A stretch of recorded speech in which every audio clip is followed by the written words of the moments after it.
Gastric cancer prevent करने सब माने आपण गैस्ट्राइटिस को इग्नोर करेंगे ना जो पेट फुला मांफेक रहा कि माने एपिगैस्ट्रिक पेन जस्ट छाती तले जो पेन हवा ये सब हवा हेले आपण निहाती गैस्ट्रोएंटरोलॉजिस्ट पाखु जिबे एंड सेठी आइडेंटिफाई करियो गैस्ट्राइटिस कारण कौन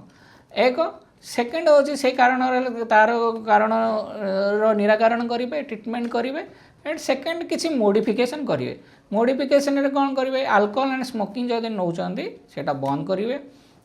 जदि आप ओबीसी अच्छा आप एक्सरसाइज करके निज डाइट कंट्रोल करके आपणकर माने हेल्थ टाक ठीक रखिए गुड बिल्ड आनिबे नेक्स्ट हूँ आपणकर बहुत गुड़ाए जिनस मोडिफिकेशन माने फाइबर डाइटर फाइबर बढ़ाई पारे वेजिटेबल फ्रुट्स नहीं पारे जो थी कि विटामिन सी गोटे मुख्य कारण विटामिन सी माने जो एच पाइल बेले बेले कौन हुए जो एसिड सिक्रेशन कम ना विटामिन सी लेवलटा कमी जाए सेगुड़ा गोटे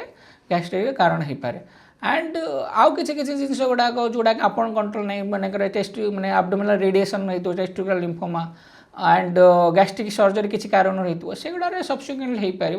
एंड जेनेटिक जोड़ा से कंट्रोल नहीं बट जदि फैमिली रे आप गैस्ट्रिक कैंसर अच्छी ताले आप निहाती देखा कथा से बेले बेले gastric and lobular breast cancer थी तो गोटे CDH1 जीन अच्छे जो कि गैस्ट्रिक कैंसर हो पार तो सेगुड़ाक आप घरे कान कैंसर होगी आप बेले बेले किसी पेसेंट आसबे ना मत काले हो मुझे जीविनी तो से भी लेट करके गैस्ट्रिक कैंसर लेट डायग्नोस हो पाए।